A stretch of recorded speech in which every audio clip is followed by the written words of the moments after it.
guys, nag-order ako sa TikTok shop. First time ko ulit gumawa ng review.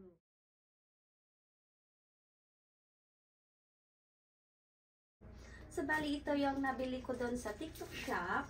Dito sa Japan kasi may TikTok shop Japan na siya. So, bali selfie stick siya na EI. Kaya itingnan natin kung maganda siya. Na-post ng isang vlogger din dito sa Japan. So, bali tiningnan ko kung maganda yung niya. Kasi maganda yung review niya nakita ko. So, bali ito siya. Ayan. Yung name ng company is Titlap.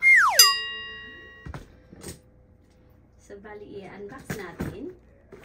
First time ko ulit yung gumawa ng mga ganitong vlog or review. Kasi it's been a long time na namahinga ako sa vlog, sa pag-vlogging. So, madami na ako ngayong time sa kaya makapag-vlog na ulit. Ito siya. So, bali ito yung loob ng box. Ito yung niya, auto face tracking. Nakaano na yung auto face tracking niya. Bali, dalawang box yung loob ng carton. Tapos ito yata yung stick. Ito yung long stick. Ito siya. So, bali, try natin at i-assemble kung okay siya. Ayan. Bali, yung isang box, ito yung auto face tracking. Ayan, ako gumagalaw ka, sinusundan ka niya. At ito naman yung long selfie stick niya na L16. So, bali, unahin siguro natin yung stick niya, no? First time. So, bali ito na siya, guys. So, bali, ito yung pangkuha niya ng mga selfie. Ito yung button ng camera niya. Ito. Ito yung i-push mo pag gusto mo kumukuha ng selfie. Tapos, ayan. Tapos, yung niya naman, yung parang paa niya, ito.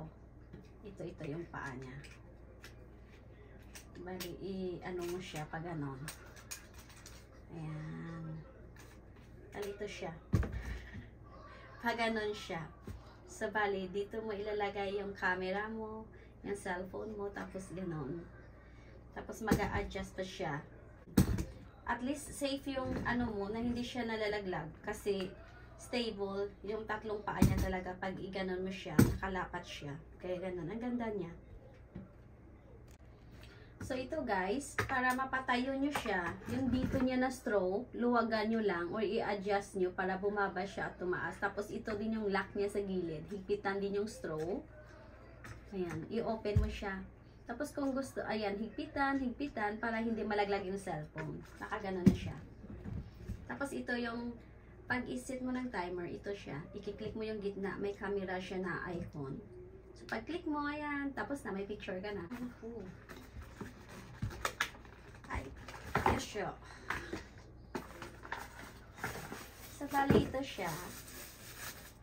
Iko-connect mo siya sa cellphone mo naka-bluetooth siya. Ay! Sabi, ang ganda niya. Kaso, ang laki. Ang bigat naman. Ito siya. So, ito siya guys. Ito yung tripod. Yung pang talaga siya. Yung pang mataas yung kuha. Or isiset mo siya. Tapos ito naman, yung parang hand carry mo siya. Ilalagay mo lang dito, tapos isiset mo yung cellphone mo. Ayan. Ayan yung camera, tapos yung i-bluetooth mo siya. Tapos ayan, may charger din siya nadala, USB. Pag wala na siyang battery, charge mo. Tapos may light din siya nadala. Ito yung ring light niya, parang ring light ng kabilaan. Pag gusto mo mag-selfie na medyo madilim, yung buhay mo, madilim yung buhay mo, kailangan mo. Huwag kang magtiis sa madilim. Dapat maliwanag yung buhay. Ganon. Ayan siya. Ang cute. Ito yung charger ng ito yung charger ng mga lights. Wala yatang battery. Hindi na charge. Hindi pa siya nag-ilaw. Ang cute. So, ito guys, yung light niya. Pag madilim yung kuha ng cellphone, ayan, ilalagay mo lang dyan yung cellphone. Tapos, igaganunin mo siya. Ayan. Na-adjust naman siya Sandali. I-adjust ko. So, bali yung labas niya guys, pag nyo, ganito siya. Bali may light siya, dalawa. Ganon din sa tripod. like may ganun din yung sistema niya. May nilagayan siya ng light, tapos i-connect natin sa cellphone kung gumagana yung face recognition niya, yung face tracking device. Ayan, tingnan natin siya. Isi-set up natin sa cellphone ko. So, ito guys, tingnan natin. Kasi diba nag-set up na tayo ng ganito.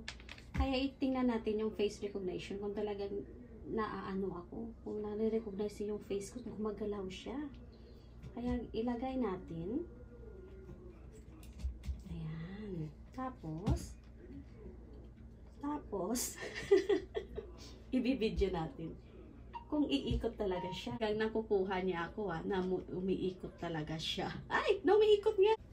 Ayan, ayan. Umiikot yung camera ko. Nakakatuwa ka naman. Ay, ayun siya. Nakikita nyo. Ayan. Ayan. Kung saan ako pumupunta, umiikot-ikot din siya. Kaya napakaano niya sa vlog. Kaya napakaganda din niya. Kasi pag i-on mo to yung sa taas niya, ayan, pag nag-green na siya, ayan, nag-green diba? Sinusundan niya yung face recognition mo kung nasaan ka. Tapos iikot-ikot. First time. Nakakatuwa siya. Parang laruan na umikot-ikot. Kaya napakaganda. Kaya, ayun. Nabili ko lang siya doon sa TikTok Shop Japan. Bali, ilalagay ko na lang yung link maya sa video ko kung nasaan siya. Napakaganda. Ayan. Kaya hanggang dito na lang yung vlog ko about sa nabili ko na sa shop ng Teltap. Ayan. Napakaganda. Ay hanggang ngayon, umikot-ikot. Kailangan yung tao na magbibideo sa'yo, hindi. Kasi may ganito. Ito yung magamit mo din. Pag long, ano na siya. Isi-set up mo lang sa cellphone mo, i-connect mo lang sa Bluetooth, tapos ayun, makapag-vlog ka na without hassle sa ibang tao. Kasi